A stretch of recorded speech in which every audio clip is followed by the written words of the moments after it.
Okay, so our bioethics issue was torture, particularly the lasting effects, particularly the psychological effects. And so a lot of modern nations, while they don't do really physical sorts of torture, like, anything from scourging to a lot of beating to, mutilations, they do what's psychological torture, what some call enhanced interrogation methods, which is putting psychological pressure on suspects to get information out of them. And while this may seem more ethical than physical harm, in actual fact, there's many psychological issues that resolve over the long term as a result of torture. Okay, and what we would do with funding from the committee would be sort of a twofold approach. The first would be raising awareness about the damaging nature of both physical and psychological torture in an attempt to try and end it once and for all. And the second aspect of the use of funds would be in training and creating new rehabilitation centers to help kind of rehab and take care of the existing torture victims that still suffer today. So with potential benefits like these in the line, it's not surprised that athletes would want to push their bodies to the absolute limits by using performance-enhancing drugs. And gene doping is a technique to introduce a protein or a foreign gene that will allow the existing cells in the body to create more of whatever was introduced. And to reiterate, my position is that gene doping in athletics is cheating and is therefore unethical and should be screened for and policed if necessary. And there are more funds that are required for those techniques to be developed. We did a topic on child euthanasia. So child euthanasia is a controversial form of euthanasia that is applied to children who are gravely ill or suffer from significant birth defects.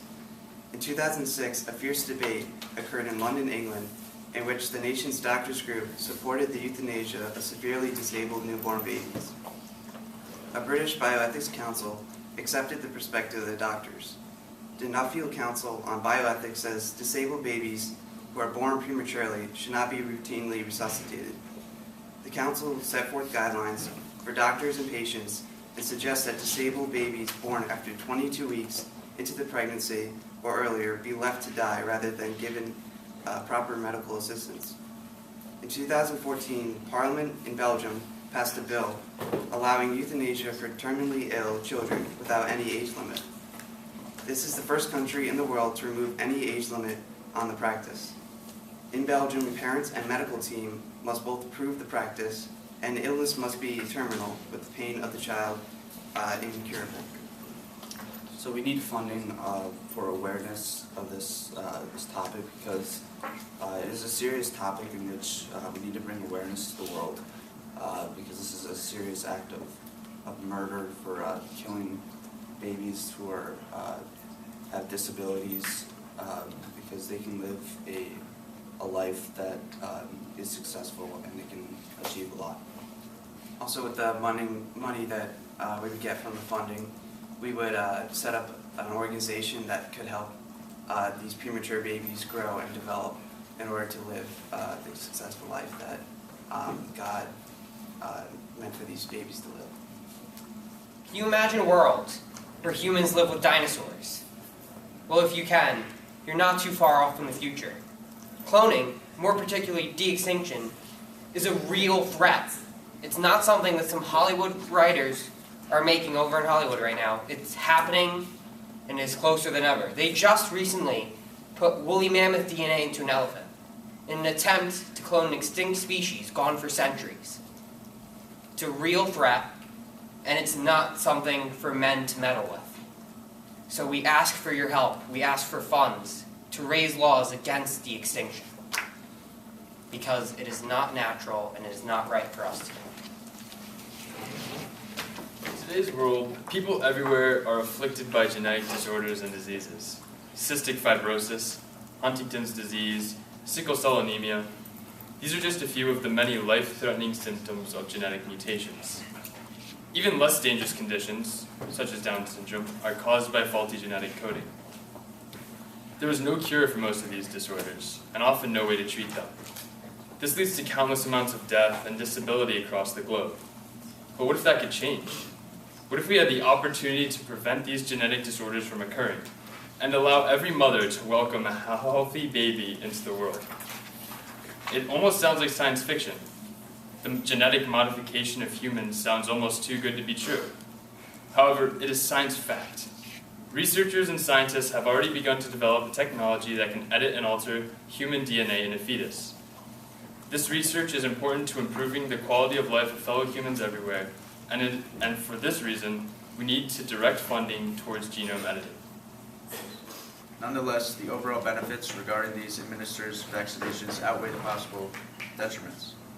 The public's clouded perception of these biologically monitored and programmed specimens will only be the cause of a more dirty school, work, and general environment throughout the country. Billions of these sentient, innocent animals are quartered and slaughtered every year without regard to their welfare. Obviously, this appalling situation needs to be reformed. A morally sound government would not let the weak, in this case animals, be tortured in this way. So, how do we produce a change in a country dominated by corporate interests? Well, I want to rally support and petition my representatives for better laws. The current law that protects these animals is the Humane Methods of Slaughter Act, which is seen as a complete failure. The new regulation that I'm proposing is one that fundamentally changes the industrial processes of farms and institutes a genuine form of accountability in farm management. The treatment of animals, most notably birds, pigs, and cattle on industrial farms needs to be revised through legal and governmental action to establish better levels of welfare. Thank you. All right. The general question, you should all think of it, they're going to respond to it. Isn't there an organization out there that already does what you're proposing? If so, what would you add? Essentially, what are you going to bring to the table that hasn't already been put on the table? Yeah, sure. So at least for us, for torture, there is currently a wide misconception that torture is, this humane way to obtain information because of the lives it saves, supposedly. But kind of from the information we gathered, there's such high rates of physical and psychological long-term effects of torture that are very clearly unethical. Just one example is high rates of PTSD, or post-traumatic stress disorder, among tortured individuals. And that is a lifelong kind of disorder that often prevents people who have been released or 15 years after being tortured, they're still experiencing just a tremendous amount of stress and flashbacks that often inhibit them from doing daily activities. So kind of what we would do is we would kind of try and get rid of that misconception that torture is humane, this way to get information easily. Get rid of that and raise awareness about the horrible kind of long-term effects of torture. And also currently there's a lot of hospitals and medical facilities around the country have inadequate treatment of PTSD especially. So kind of what we would do with this funding is we would expand the training of medical professionals with these psychological disorders especially to help them kind of rehabilitate the torture victims and kind of get them healthy again or somewhat healthy to get them really back into everyday life. That's really kind of what our aim is. But the fact of the matter is that the ends don't justify the means. So if we're doing something unethical with torture, then we shouldn't be doing it. We're not arguing the methodology of acquiring information, and we're not trying to push for more regulation to, refine the ways of interrogation. We're simply looking for funding for rehabilitation for the survivors of torture in the past and in the future. I'm simply here as a representative to try and keep the world of sports clean and enhance funding for the regulation of cheating and performance-enhancing drugs in sports. So my goal here is simply to get more funding for agencies like the World Anti-Doping Agency to prepare and develop techniques to test for gene doping and the evidence of synthetic genes in the body. So in preparation for an event like the Olympic Games in Rio, they haven't really been focusing that much on the issue since it was banned in 2003. And so I'm just here to get funding for that purpose and to have them a more increased focus on it now that it becomes a possibility to get on the world stage. Are there better uses of funding? Probably. Is that what I'm looking for? Not necessarily. Related question from the audience. How is doping considered cheating if all athletes can do it? Wouldn't legalization of enhancement by varied means make the game more exciting with widespread availability of these drugs? With widespread availability of these drugs and treatment, isn't the ban just an arbitrary law? That is one perspective that is taken by a lot of viewers of the sport, but in terms of the participants, it's more of an ethics issue in that you're giving your body something that it doesn't already have, and it takes a bit of the originality and the cleanness and the integrity of the sport into question, because it's changing something. It's changing the very building blocks and the identifiers that make you you. So, for example, when Lance Armstrong decided to dope and increase his own red blood cell count using the protein EPO, he synthetically injected himself with EPO and therefore made him better at transferring oxygen throughout his body and better at cycling. And people in the sport of cycling were extremely disappointed with this because Lance Armstrong they revered because of his natural talents and God-given abilities, and him enhancing himself with foreign and synthetic substances kind of made them worse off in their eyes. And so although the viewership of certain sports and activities may be more exciting with the use of performance-enhancing drugs, say for baseball, who wouldn't want to see everybody get up there and smash homers out of the yard every single at bat, but it takes the integrity of the game into question and you know, the traditionalist ideal set that's been passed down for a long time into question. So why wouldn't the game be played the same way it has been played, just because there are new technologies available to make it more exciting? You keep saying we don't know, so what about doing experimentation to find out, and then researching more about what woolly mammoths eat, what they need to thrive and to survive, and how to sustain themselves in the ecosystem, and then once we know that, make a more educated decision as to whether or not we should get funding. Why push so hard right now for this? Well, because also, if we were to bring back the animals, it's a very theoretical process, and like the example of the mountain goat period in Evex, which with that we had it was a very good DNA sample from 1999, where the last goat died, and they took a sample from the ear, I believe. And even with that and a closely related species, they were not able to bring it back successfully.